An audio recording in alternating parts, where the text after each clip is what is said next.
سلااو بینەرانی عزیزی تلویزیۆنی کۆمەڵە لەگەڵتانین بۆ گەشتی هەواڵەکانی سەر لە بەیانی ڕۆژی سێشەمە ئێستاش سەردەڕی گرنگترین هەواڵەکان.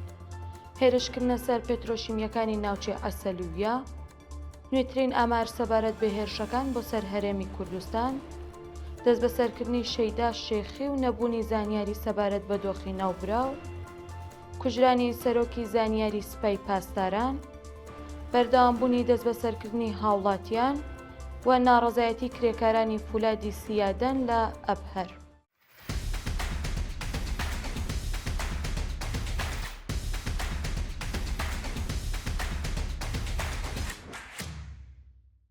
درێژەی هەواڵەکان هێرشکردنە سەر پێترۆشیمیەکانی ناوچەی ئەسەلوویە. بە گوێرەی هەندێک ڤیدیۆ کە لە تۆڕە کۆمەڵایەتیەکان بڵاوکراونەتەوە دەردەکەوێت کە ڕۆژی دووشەممە هەفتەی ڕەشەمە دوو کەڵێکی چڕ و بەربڵاو ئاسمانی ناوچەی پیشەسازی ئەسەلوویەی داگرتووە. ئەم وێنانەی دوای ئاگرکەوتنەی و بەربڵاو لە کۆمەڵگەی پێترۆشیمیەکانی ئەم ناوچەیە تۆمارکراون. بە گوێرەی راپۆرتە سەرەتاییەکان ئەم ئاگرانە دوای شەپۆلی نوێی هێرشی ئاسمانی لەلایەن ئیسرائیل و ئەمریکاوە کەوتونەتەوە. جگەل لە ئەسەلوویە پێترۆشیمیەکانی جەم و دەماوەند و هەروەها کۆمپانیای مۆبین و دەماوەند کە دابینکەری کارەبا و ئاوی ئۆکسیژنی یەکەکانی پێترۆشیمین زیانیان پێگەیشتووە. هەروەها بەپێی هەواڵی دیکە کارەبا و پێترۆشیمی شیرازیش بۆتە ئامانجی هێرشی ئاسمانی ئیسرائیل. نوێترین ئامار سەبارەت بە هێرشەکان بۆ سەر هەرێمی کوردستان.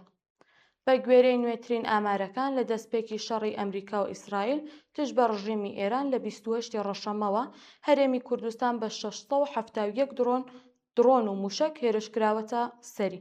تەنها لە 24 کاتژمێری ڕابردوودا بە 21 درۆن هێرشکراوە کە 17 درۆنیان بۆ سەر هەولێر و کۆیە و 4 درۆنیان بۆ سەر سلێمانی بووە. بە گوێرەی پارێزەرگەرەکان هەولێر 530 درۆن و موشک، سلێمانی 111، دهۆک 25، هەڵەبجە 2. هەروەها هەڵەبجە و چیای شنووروێ لە زۆمرۆی ئەو شوێنانە بوون کە بە 2 درۆن لە یەک هێرشدا بردومانکراون. بە شێوەیەکی گشتی لە 28 ڕەشەمە تا ئێستا 14 کەس کوژراون و 93 کەس بریندار بوون.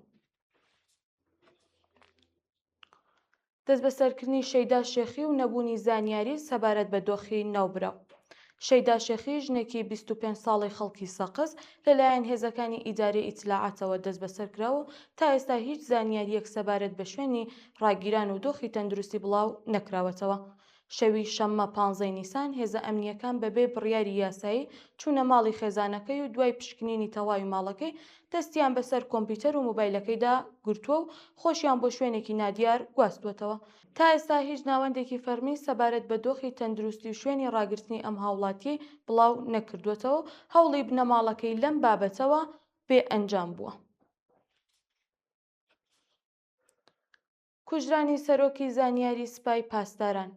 دوای کوژرانی ئیسماعیل خەتیب وەزیری زانیاری و غوڵام ڕەزا ڕەزاییان سەرۆکی زانیاری فەرەجا دووشەممە هەفتەی ڕەشەمە سەرتیپی مەجید خادەمی سەرۆکی زانیاری سپای پاسدارانیش لە هێرشی سپای ئیسرائیل بۆ سەرتاران کوژرا. هەروەها راپۆرتەکان باز لەوە دەکەن کە فەرماندەی یەکەی 840 هێزی قودسیش لە هەمان ئۆپراسیۆندا کوژراوە. ئەم یەکەیە بەرپرسیارە لە پلاندانان و جێبەجێکردنی ئۆپراسیۆنە دەرەکیەکان دژ بە ئیسرائیل. شایانی باسە لە ماوەی کەمتر لە 1 مانگدا 3 بەرپرسی دامەزراوە زانیاریەکانی کۆماری ئیسلامی یەک لە دوای یەک کوژران.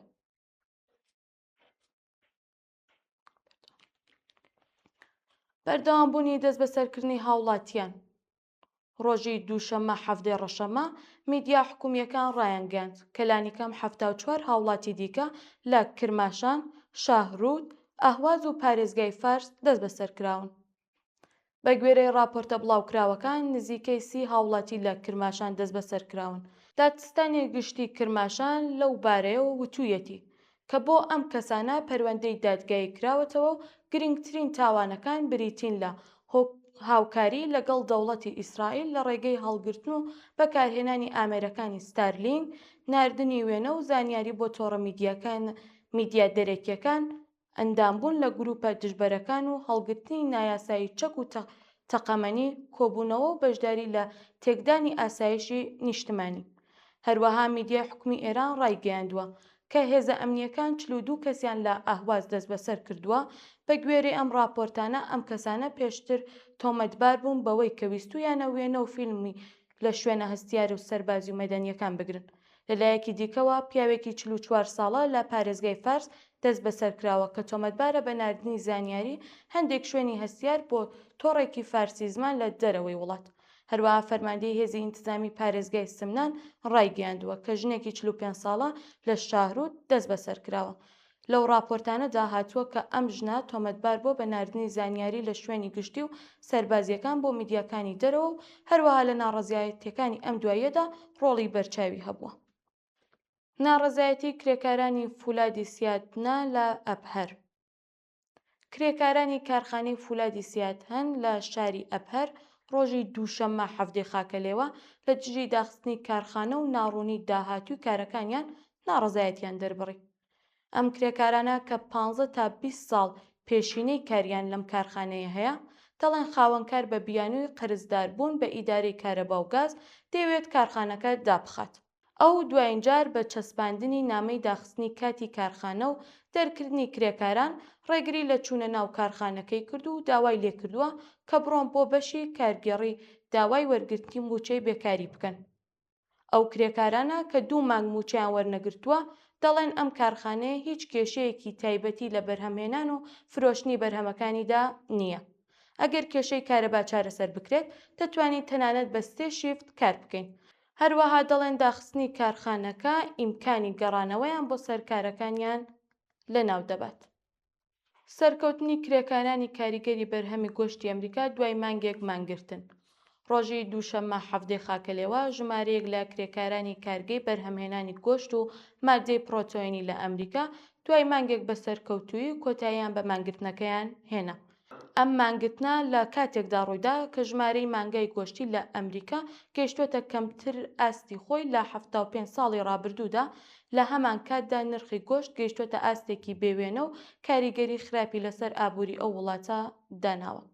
بینەرانی خۆشەویست گەشتی هەواڵەکانمان پێشکەشکردن. هەر شاد و بەختەوەر بن.